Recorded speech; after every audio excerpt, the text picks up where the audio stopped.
los publicanos y pecadores. Este grupo que es desechado por los religiosos, ¿verdad? Menospreciado porque son traidores a la nación, los publicanos que cobran impuestos a favor de los romanos y se hacen ricos en esas transacciones. Son traidores a la nación, pues no son patriotas y se consideran malas personas. Y después los pecadores en general, personas que se estima que por su enfermedad, por su vida, por estar ciegos, ¿se acuerdan de esas ocasiones donde dicen algo hizo él o su familia o en el pasado sus papás se hicieron porque nació ciego? Pues es pecador, está desechado, algo tiene mal en su familia. Y los que se creían justos, los escribas y fariseos, desechaban en general a estos grupos de personas, a los publicanos y en general a los pecadores, los que eran mal vistos y no aceptados. Esa es la primera clave, que Jesucristo está hablando a publicanos, pecadores y fariseos y escribas. Y los escribas tienen un problema con Jesucristo y es, te estás relacionando, vienes como el Mesías de parte de Dios, pero te estás relacionando con los publicanos y pecadores, ¿verdad? Va a comer con ellos, está con ellos, parece que tiene cierto favor hacia las personas necesitadas y se está relacionando con ellos. La segunda clave es que estas tres historias van juntas. Como decía Oscar, eso es una trilogía, son tres historias y el Señor Jesucristo está haciendo un punto, Él tiene un mensaje. ¿Se acuerdan del profeta Natán cuando viene ante David después de que David hizo cosas increíblemente malas y perversas, escondiendo su pecado y pensando que todo está bien y que nadie le vio? Llega el profeta Natán a contarle un relato. Le dice: David, hay dos hombres, un hombre pobre y un hombre rico. El hombre pobre solo tiene una pequeña corderita, dices, la cuida, está con ella, es como su hija. Y el hombre rico pues tiene todo, tiene animales, becerros, y no tiene necesidad de nada. Y cuando quiere matar a un cordero, en lugar de tomar uno de los suyos, piensa en el del vecino, en el vecino pobre, y se la quita. Y entonces dice que David, enojado, se molesta y dice: ¿quién es ese hombre? Es algo injusto, está haciendo algo malo. Y las palabras de Natán, como un hombre enviado por Dios, es decir, hablando la palabra de Dios sin temor, sin disfrazar el mensaje, ¿cómo se dice? Muy directo, sí, exactamente. Le dice: tú eres ese hombre. Cuando vemos esta historia, a ese punto el Señor Jesucristo va a llegar, ¿sí? Y está armando su historia, está armando la historia para llegar a ese punto con los fariseos. Vamos a leerlo, es Lucas 15. Vamos a leer primero del 1 al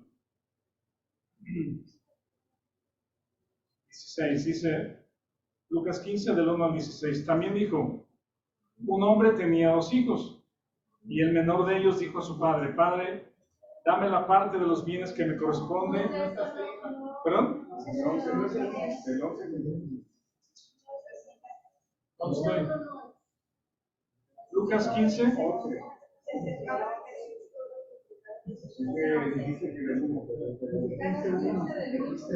Lucas 15, el 11. Perdóname. ¿Dije del 1? Perdóname. Lucas 15, 11. También dijo, después de las dos historias de la oveja y la moneda, también dijo: un hombre tenía dos hijos, y el menor de ellos dijo a su padre: Padre, dame la parte de los bienes que me corresponde, y les repartió los bienes. No muchos días después, juntándolo todo, el hijo menor se fue lejos a una provincia apartada, y ahí desperdició sus bienes viviendo perdidamente. Y cuando lo hubo malgastado, vino una gran hambre en aquella provincia y comenzó a faltarle. y fue y se arrimó a uno de los ciudadanos de aquella tierra, el cual le envió a su hacienda para que apacentase cerdos, y deseaba llenar su vientre de las algarrobas que comían los cerdos, pero nadie le daba. Erróneamente o incorrectamente, esta parábola se le conoce como el hijo pródigo, pero si le ponemos ese nombre, vamos a fallar al punto que tiene el Señor Jesucristo, ¿verdad? Siguiendo la secuencia, la oveja perdida, la moneda perdida, debiese llamarse de inicio el hijo perdido, porque así le llaman. Y la secuencia viene así: una oveja, que es el 1% de las ovejas de este hombre, se pierde. Y para él es tan valioso ese 1%, una oveja, que va tras ella hasta encontrarla. Y cuando regresa, está contento, está gozoso y festeja junto con sus amigos. Eso es lo que está explicando el Señor Jesucristo. Entonces imaginen que el Señor Jesucristo está hablando y los fariseos están ahí sentados, escuchando. ¿Qué está pasando por la mente de los fariseos? Ponte en los zapatos del fariseo. Lógica humana. Lógica humana, sí.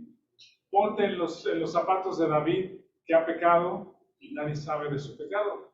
Digamos que el pecado está escondido, está oculto porque nadie sabe, y lo disfrazó muy bien y armó bien su plan para que nadie se diera cuenta de lo que hizo. Y quizá cree que Dios también lo va a pasar por alto. Entonces, ponte en los pies del fariseo que está escuchando las historias y escucha la primera historia de la oveja perdida y dice: ya estoy entendiendo. Jesús, el Mesías, viene por estos pecadores. ¿Sí? Jesús viene por los publicanos y pecadores. Yo soy de las 99 que somos justos y no necesitamos arrepentimiento, ¿verdad? Entonces, adentro descansa un poquito, ¿verdad? Su conciencia está medio tranquila, porque quizá piensa: esta historia no es para mí, pues, ¿verdad? Es para estos perversos. El Señor Jesucristo viene y da su vida y lo rescata. Están perdidos. Y viene la segunda historia, la moneda perdida, y sucede lo mismo. Una moneda perdida es tan valiosa, ahora es el 10% del valor o de la hacienda o de los bienes de esta mujer. Es tan valioso que va, busca, prende la lámpara y no se detiene hasta que la encuentra. Y cuando la encuentra, hace fiesta, celebra y está gozosa con sus vecinos, con sus amigos y vecinos, ¿verdad? Entonces los fariseos escuchan la historia. ¿Y qué dirías tú como fariseo? Ya la libré porque no es para mí. Esta historia no es para mí, ya entendí. Jesús hace el esfuerzo como el hombre con las ovejas, la mujer con la moneda, hasta encontrar, y esos son los perversos. Esos, los publicanos y pecadores, son por los que Jesucristo viene. Qué bueno. Sí, yo soy de los que no necesitan arrepentimiento. Y ahora con esta tercera historia, tiene algunas similitudes, pero tiene más diferencias. Ahora parece que el Señor Jesucristo está haciendo un gran énfasis en lo que es el arrepentimiento.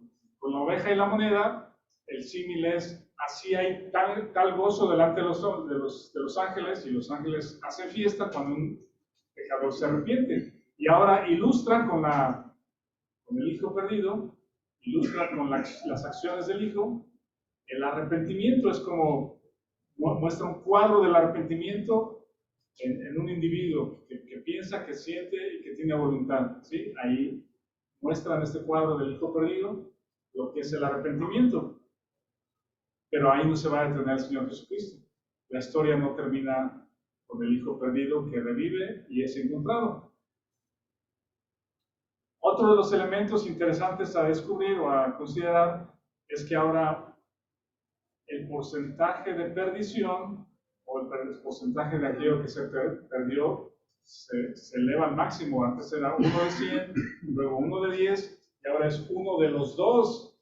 Ahora son 2 hijos y uno se va. Es decir, aumenta la intensidad del dolor, y ahora pone a un padre ahí en la escena, un padre dolido, que los vio crecer, que los educó, que les dio todo, trabajó para ellos, y ahora, en lugar de este hijo perdido pagarle bien al padre, decide irse.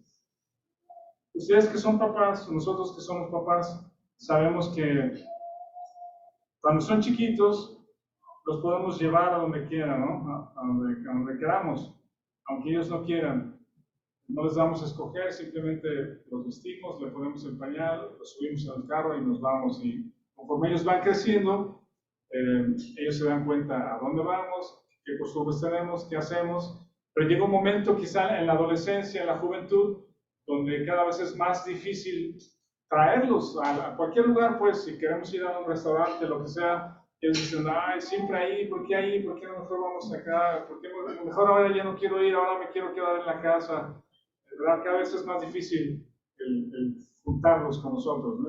No quiere decir que sean malos muchachos, malos hijos, sino simplemente están creciendo y empezando a ser independientes en varias cosas, ¿verdad? Empiezan a manejar, tienen su primer empleo y cada vez son un poquito más independientes. Y llega un momento en la vida de este joven, o de este primer hijo, o hombre, este hijo menor, que su padre ya no está en edad de que lo retenga, ya no puede retenerlo.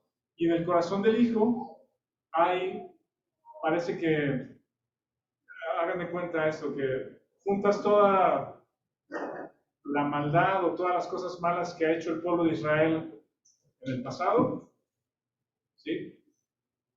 Rebeldía, ingratitud, desobediencia, impaciencia, avaricia, todo lo que representa o las cosas malas que ha hecho el pueblo de Israel, y ahora está personificado en el hijo menor. ¿Sí? El hijo menor, todo lo que hace aquí está mal, está muy mal. ¿Sí? Dice que el menor le dice a su padre, dame la parte de los bienes que me corresponden. Y el padre parece que no le argumentó, ¿sí? No le dijo, ¿por qué no te esperas? Ya me estás matando, ¿verdad? Pues, el hijo menor es impaciente y no puede esperar a que su padre muera para recibir la herencia. Hoy conozco personas, bueno, hay personas, hay familias que no quieren esperar a morir para repartir. Regularmente, o muchas veces hay problemas entre los hijos cuando los padres parten. Entonces, una decisión que he visto que hacen es, antes de morir, antes de partir, platicamos, vemos lo que se tiene, se hace un testamento y en vida lo reparto, pues también para poderlo disfrutar. Pero eso es una acción de los padres, es una voluntad de los padres que así lo deciden, pero no el hijo que te lo pide, ¿verdad? Pues, papá, no puedo esperar a que te mueras, ¿sí? Quiero que me des todo lo que me corresponde. Y lo está reclamando como un derecho, ¿verdad? Y el hijo tiene avaricia por los bienes, es inmoral porque usa todos esos bienes ni siquiera pensando en el trabajo que le costó al padre acumularlos o trabajarlos, ¿verdad? Y que se multipliquen, y él ahora los gasta, de ahí el nombre pródigo, que desperdicia los bienes, es egoísta porque piensa en sí mismo y desperdicia todo lo que su padre trabajó para ellos.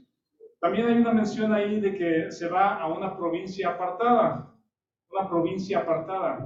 cuando Dios hacía algo como para enjuiciar al pueblo de Israel,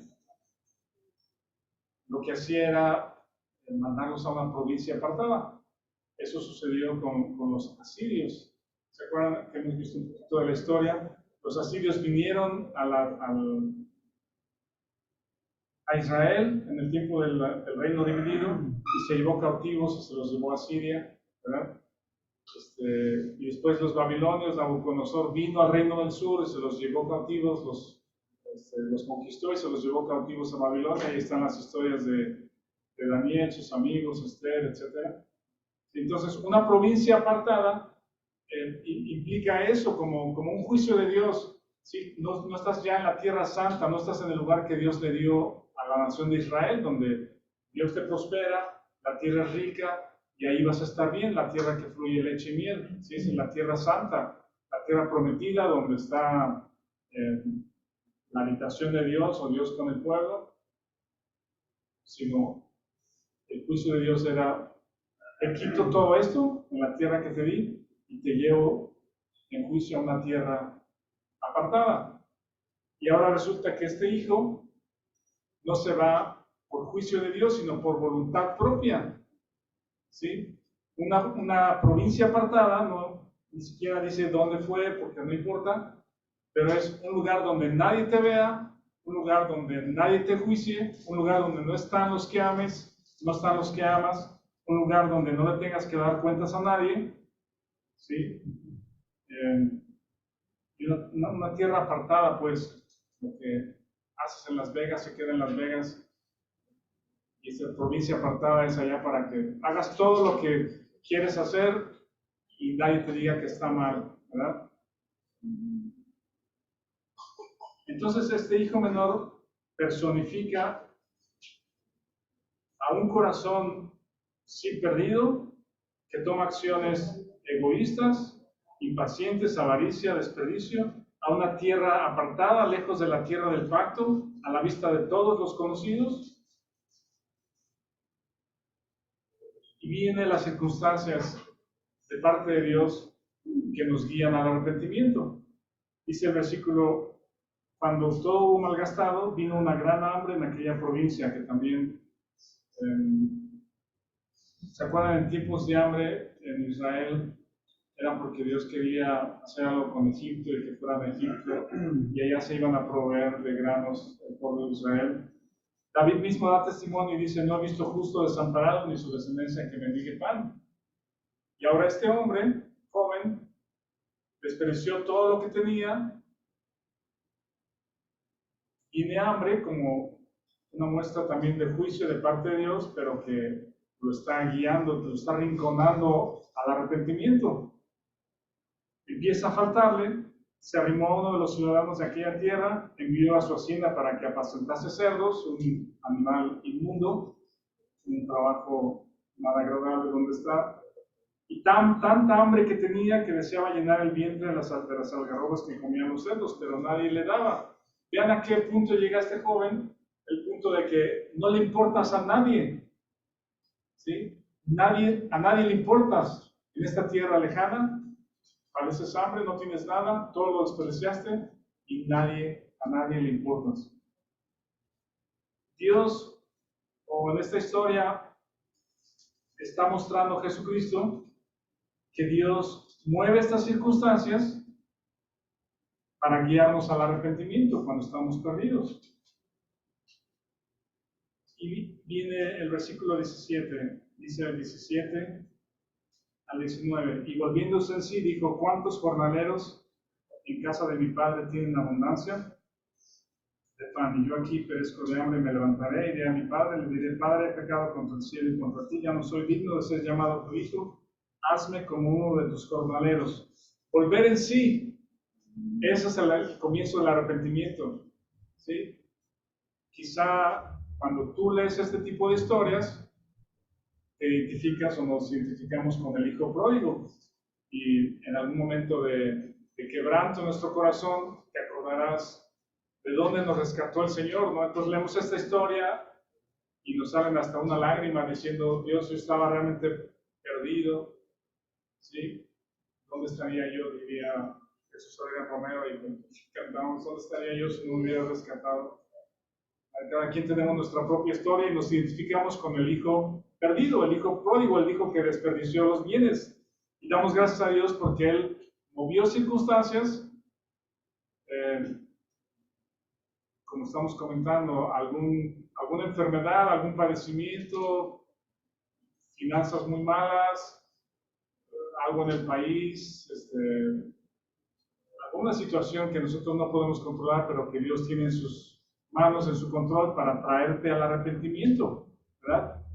Y muchas personas, en este caso como los pecadores y publicanos, volvieron en sí, vuelven en sí y dicen: ¿qué estoy haciendo aquí?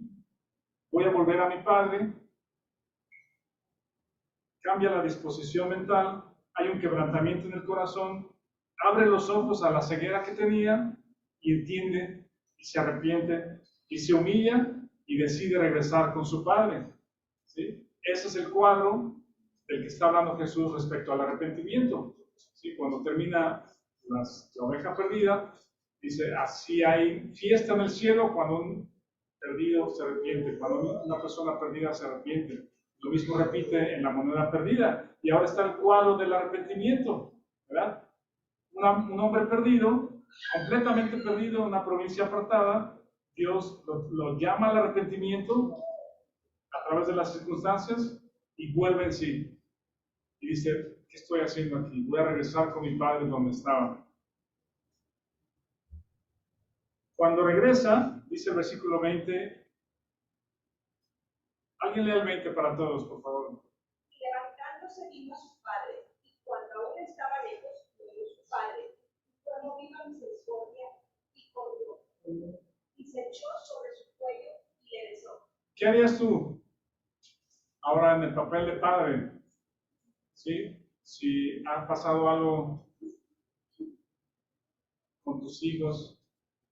Yo me acuerdo cuando estábamos jóvenes, así adolescentes, somos 5 hijos y cada uno pasó por diferentes circunstancias, situaciones en diferentes edades, pero me acuerdo que una vez mi hermano mayor se fue de la casa. Yo creo que yo también fui de la casa, pero como mediodía, luego regresé rápido, porque no. No se dieron cuenta. Yo creo que los que tenemos adolescentes, de alguna manera, Han vivido eso, de que el hijo se fue a hacer algo en su nivel de gravedad y viene arrepentido diciendo, bueno. Y yo creo que en el corazón del padre había la reacción del papá, ¿sí? Dice, es como que el papá ya lo esperaba, o no sé si cada día salía a ver si su hijo regresaba. La diferencia con las otras dos es de que no salió a buscarlo. ¿Por qué? Por esa independencia. Este individuo ya tiene su propia voluntad, ya sabe o tiene que ser responsable de sus propias decisiones, y el papá no sale a buscarlo como si fuera un niño de 10 años, ¿no? Sino, ok, te dejo ir, aquí están las cosas, aquí te espero, si regresas. Ya aprenderás, ¿verdad? A veces los papás, con dolor en el corazón, oramos por nuestros hijos. Señor, que nuestros hijos no se vayan a perder, que no se pierdan, por favor, que no tomen decisiones equivocadas, que no se junten con amigos perversos, que los lleven a hacer cosas malas. Por favor, cuídalos, por favor. ¿Sí? Y si llegan a hacer algo incorrecto, en nuestro corazón seguramente está en el momento que regresen, abrazarlos. Este hombre, ni siquiera vean esto, que corrió, o sea, lo vio, corrió, fue movido a misericordia, a lo mejor tan solo por verlo, por la facha que traía, ¿verdad? A comparación de cómo se fue, no sé si su rostro, las expresiones en su rostro, eso mismo le movió a misericordia y fue, lo abrazó, lo besó, sin que el hijo dijera una sola palabra. ¿Ven eso? Sin que el hijo dijera, papá, ya regresé. ¿Qué tal si el hijo venía a decir, oye papá, es que vienen otras cosas que se me habían olvidado, se me quedó por allá algo que me faltó y nada más vengo y me voy? ¿Sí? El papá no sabía qué es lo que iba a decir el hijo, sin embargo, tan solo por verlo fue movido a misericordia y lo abrazó y lo besó y fue movido a misericordia. Aún no lo ha escuchado, aún el hijo no ha dicho ni una sola palabra y ya el papá tiene el corazón hacia el hijo en misericordia y en recibirlo. Le da el mejor vestido. Bueno, después el hijo expresa lo que había pensado, le dice a su papá justamente lo que había pensado en arrepentimiento. Este es un arrepentimiento genuino. Padre, he pecado contra el cielo, contra ti, no soy digno de ser llamado tu hijo, ¿verdad? Hazme como uno de tus jornaleros. Genuino arrepentimiento. El arrepentimiento no solamente son palabras de decir, ay, lo siento mucho, y en el minuto siguiente parece como que no pasó nada. No, este joven dice, pequé contra ti y sé que va a tardar en sanar tu corazón, va a tardar en que sane la ofensa que yo te hice. Y ese es el arrepentimiento genuino, estar dispuesto a sufrir porque tú ofendiste. ¿Sí? Si el esposo hace algo contra la esposa y le dice, ay, perdóname, fue algo muy grave, cometí un error, y al siguiente minuto piensa que todo va a seguir igual, está en un error. Tiene que haber un periodo de volver a ganar el corazón, de volver a mostrar acciones de arrepentimiento, frutos de arrepentimiento, ¿sí? En humildad, en genuino amor, etc. Entonces el padre manda a ponerle su vestido, su anillo, calzado, matar al becerro gordo, comer y hacer fiesta. Esto es también similar a las otras dos historias. Está perdido, regresa, se encuentra, hacer fiesta con los amigos y la familia. Aquí hay dos palabras, que es la misericordia, fue movida a misericordia. La misericordia, piensen en esto. ¿Qué significa la misericordia? Es que no te da lo que mereces. ¿Sí? El hijo no merecía ser recibido por el papá. No merecía ser recibido por el papá por todo lo que hizo. Pero él fue movido a misericordia y lo recibió. No le da lo que merece. Y la gracia es, te da lo que no mereces. ¿Sí? Esa es la gracia de parte de Dios para con nosotros, para los pecadores arrepentidos. Y le da el vestido, el anillo, el calzado, el becerro y hace fiesta. Esa es la gracia de Dios.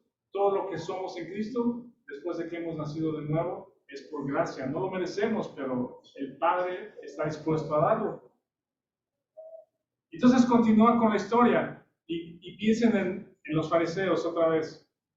Tú eres fariseo, estás escuchando las historias de Jesús y llega hasta este punto y los fariseos dicen, ya está muy claro, ya te di.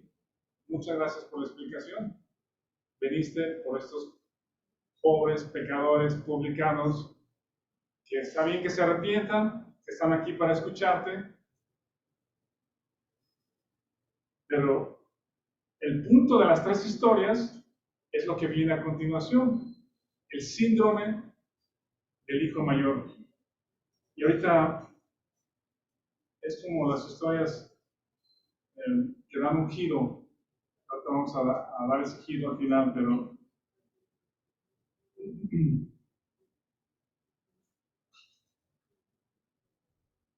el versículo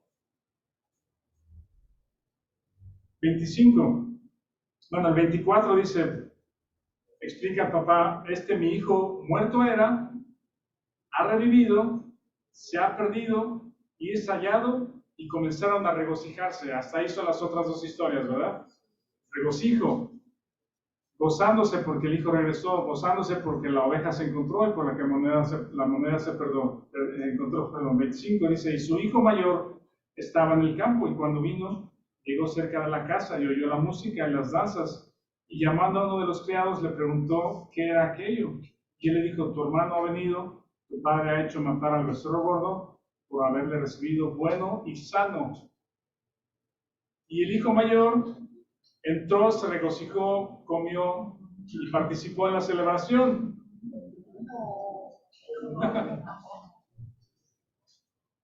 Entonces se enojó.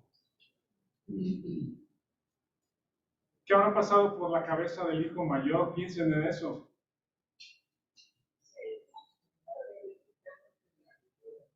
¿Vale? ¿Cómo? No entendí. Sí, viene por lo que es mío también. La reacción de enojo es similar a la reacción de Caín cuando fue rechazado por Dios. La ofrenda de Abel fue aceptada.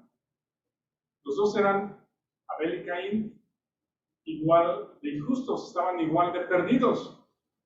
Abel presentó la ofrenda como era indicado, presentando al cordero, derramando su sangre, y fue justificado de su maldad. Y Caín quiso traer la ofrenda de acuerdo a sus propias obras, no a la indicación del cordero, que cubría el pecado, justificaba al pecador, y fue rechazado por Dios. Y se llenó de ira y de enojo, y se fue contra su hermano Abel y lo mató. Es el mismo enojo, es el mismo tipo de enojo. El enojo es respuesta o es la reacción cuando alguien viola tu derecho, cuando alguien viola tu derecho. Hace poco hay una plaza por aquí en Ramón Corona, más bien allá por la casa en el sur, donde es un supercito, hay varias tiendas y hay un supercito, pues, y en algunos momentos de la semana o algunos días está muy lleno porque las señoras van a hacer su súper ahí a comprar varias cosas y se llena, no hay mucho lugar.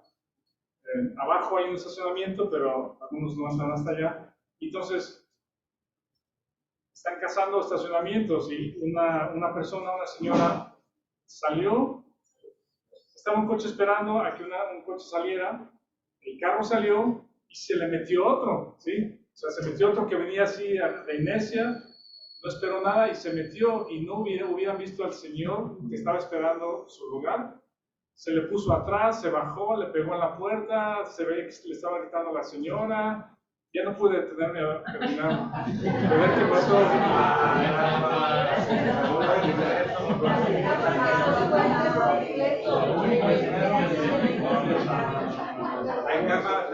Hay cámaras, hay que ir a ver qué pasó, pero esa es la misma reacción. Piensa en eso, cuando alguien viola tu derecho, esto es lo que yo tengo derecho a estar aquí, yo tengo derecho a esto, yo tengo derecho a mi salario, yo tengo derecho a esto, ¿sí? Y cuando alguien viola tu derecho, la reacción que ahora todos aplauden, o la cultura, la sociedad aplaude, es reclama tu derecho. ¿Sí? Tú eres primero, estás en lo correcto, pero siempre el Señor Jesucristo y su enseñanza, su ejemplo es ceder el derecho. Ceder el derecho, no reclamar lo que te corresponde. Y este hombre, el hermano mayor, se siente enojado porque viola su derecho. Cuando el padre va a ver, porque no quería entrar, salió el padre para rogarle que entrara. Mas él respondió, le dijo, Padre, tantos años te sirvo, no habiendo desobedecido jamás. Nunca me has dado ni un cordero para gozarme con mis amigos. Pero cuando vino tu hijo que ha consumido tus bienes con rameras, has hecho matar para él el becerro gordo. ¿Ven? No participa en el gozo del pecador arrepentido. Y los fariseos, escuchando esta historia, se empiezan a hundir en su asiento. ¿Sí? Se empiezan a hacer chiquitos porque están entendiendo hacia dónde va la historia. ¿Sí? Se empiezan a sonrojar y a llenar de nervios y de rubor los cachetes rojos, porque Jesucristo tiene un mensaje. Y no desperdicia el tiempo para dejar de llamar al perdido, ya sean pecadores, ya sean cobradores de impuestos, ya sean fariseos o ya sean escribas. Todos están perdidos, pero no todos se dan cuenta. Y el hijo mayor reclama su derecho y le dice, Padre, te he servido tantos años, me debes una celebración, me debes una fiesta. No he desobedecido jamás, me debes, ni siquiera me has matado un cabrito, ¿sí? Quiero gozarme con mis amigos. ¿Esta es la actitud o es el síndrome del hermano mayor? Cuando una persona no se da cuenta que su corazón está tan arruinado y su vida está tan arruinada como su hermano más perdido. El corazón del pródigo ha cambiado. A veces, cuando nos descarriamos de jóvenes y nos perdemos por algunos años indebidamente o en desobediencia o en rebeldía, oramos para que Dios regrese a nuestros hijos. Y tantos testimonios de personas que una vez convertidas dicen, ¿cuánto hubiera yo deseado haber obedecido al Señor cuando era joven? Y no obedecí, no escuché a mis papás y quedan algunas cicatrices. Y aún en ese camino, Dios tiene misericordia y gracia, ¿sí? Aunque tengamos cicatrices en la vida adulta, que hayamos pasado cosas difíciles, hay jóvenes que han ido hasta la cárcel, Han jóvenes que han chocado, han destrozado su vida, se han casado con un inconverso, una inconversa y han sufrido por eso, ¿sí? Aún en eso, el corazón arrepentido es aceptado por la misericordia y por la gracia de Dios. Dejan cicatrices, pero mejor un pecador arrepentido que una persona que se cree justo, que ha cumplido con la ley, que ha obedecido a Dios siempre y que no necesita arrepentimiento. El hijo mayor no se da cuenta que su corazón está tan arruinado como el de su hermano menor. Él ha guardado las reglas y el papá le debe una fiesta y no se la ha dado.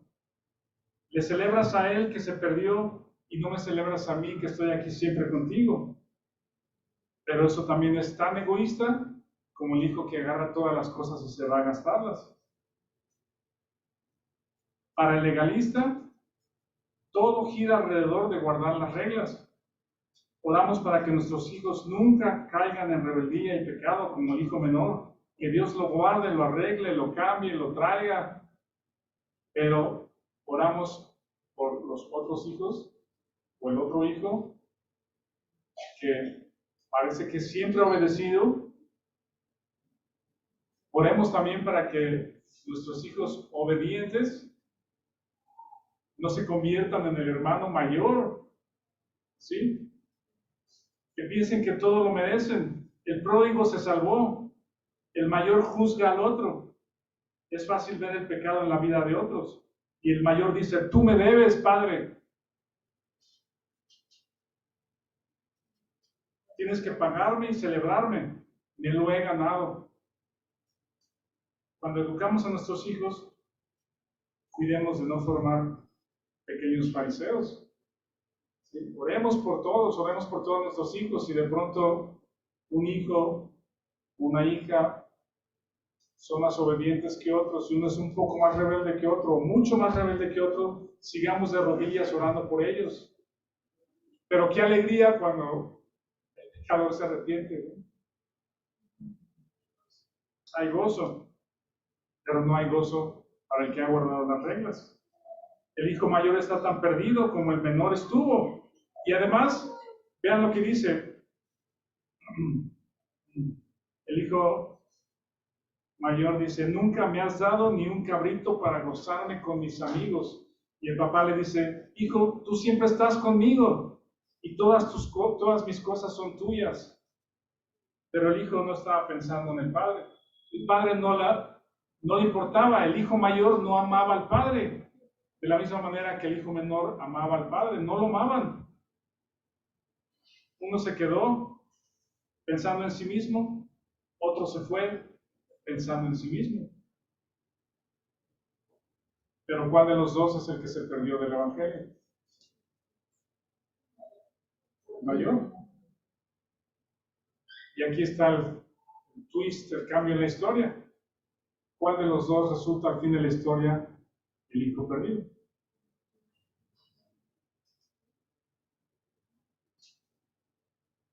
El hijo mayor dice, nosotros somos mejores, Jesús. No somos como estos pecadores, publicanos, pecadores. Los escribas y fariseos pensaron que sus obras, que su percepción de guardar la ley les hacía merecedores de la salvación y de reconocimiento, y Jesucristo no se los estaba dando. Pero ellos no aman al Padre, están ciegos y merecen estar lejos del Padre. Ambos. Dice el versículo 32, y vamos al final. Tú siempre estás conmigo y todas mis cosas son tuyas, mas era necesario hacer fiesta y regocijarnos, porque tu hermano era muerto y ha revivido, se ha perdido y es hallado. Efesios 2, 8 y 9 dice, porque por gracia sois salvos por medio de la fe, y esto no es de vosotros, pues es don de Dios, no por obras, para que nadie se gloríe.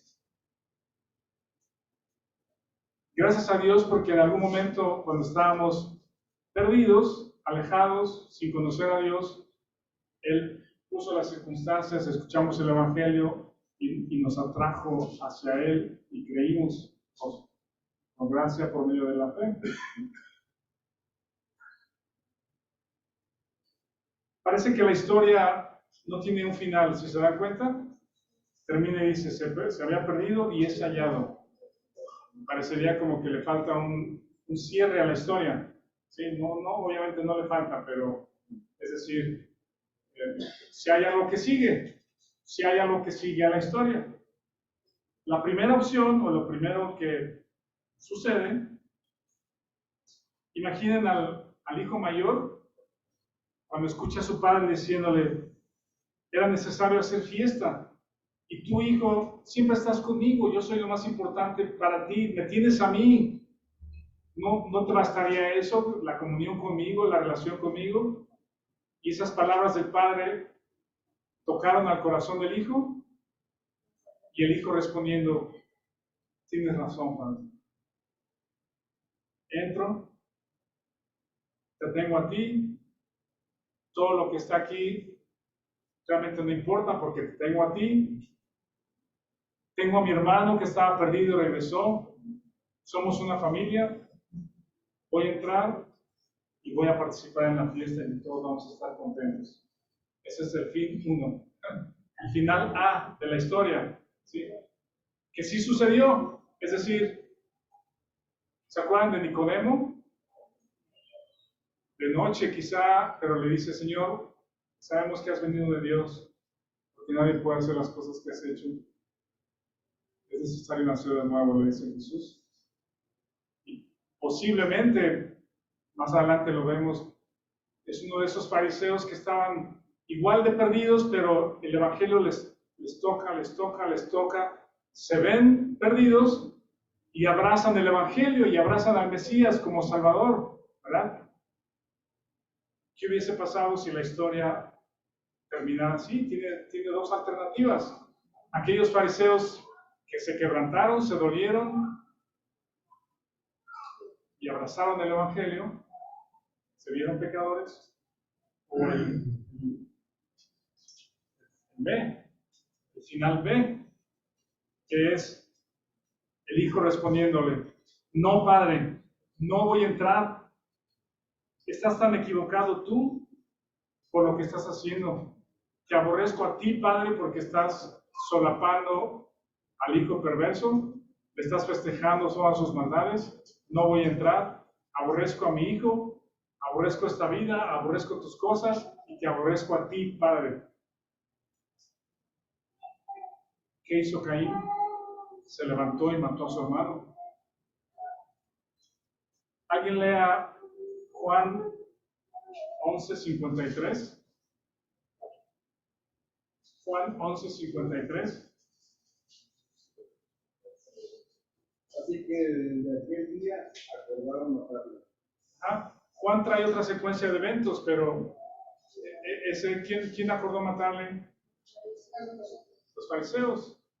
Eso sucede después de Juan 11, cuando el Señor Jesucristo resucitó a Lázaro, y no hay más forma de tapar la divinidad de Jesucristo, porque resucita a Lázaro enfrente de todos. Él es Dios, pero los fariseos no aceptan, como el hijo pródigo, opción B, no aceptan el quebrantamiento, no aceptan que tienen necesidad, siguen ciegos y deciden matarlo, deciden matar a Jesucristo. Es como si el hijo pródigo, el hijo mayor, se levanta diciendo estas palabras que ya mencioné y mata a su padre. Aborrezco a mi hermano, aborrezco las cosas de aquí, aborrezco tus cosas, aborrezco esta vida, te aborrezco a ti, Padre, por lo que estás haciendo, y decido matarte, Padre. Pues eso fue lo que los fariseos hicieron, matando a Jesucristo, llevándole a la cruz. Pensaron que sus obras, guardar la ley, les hacía merecedores de salvación. Y el mensaje de Jesucristo, al término de esta trilogía de historias, no es acerca del hijo pródigo, no es acerca del hijo perdido o del hijo menor, es acerca de los fariseos que son el hijo mayor y no aceptan que están perdidos. son orgullosos. ¿Qué tal como creyentes cuando nos enojamos porque parece que Dios es injusto? Creemos que Dios es injusto con nosotros. ¿Por qué Dios, si este hermano o esta hermana es medio carnal, no viene mucho a la iglesia y le va muy bien, pues no tiene problemas, parece que no tiene problemas, y yo que estoy aquí todos los domingos, sirvo en esto? Me debes, Dios, me debes. Es el síndrome del hermano mayor, cuando pensamos que Dios es injusto. Dios da, Dios quita, Dios tiene misericordia con quien Él quiere, cuando Él quiere, y nosotros debemos aceptar eso. Cuando vemos la gracia y la misericordia en la vida de otros, dar gracias a Dios y gozarnos como los ángeles, como el hombre con la oveja, como la mujer con su moneda, como el padre con el hijo. ¿Por qué no nos gozamos cuando otros son salvos? ¿Por qué no nos gozamos cuando alguien recibe alguna bendición de Dios? Porque alguien recibe salud de parte de Dios, porque le va bien, porque sus hijos crecen bien, porque eres el hijo mayor y piensas que por lo que tú has hecho bien, Dios te debe. Y eso no está bien.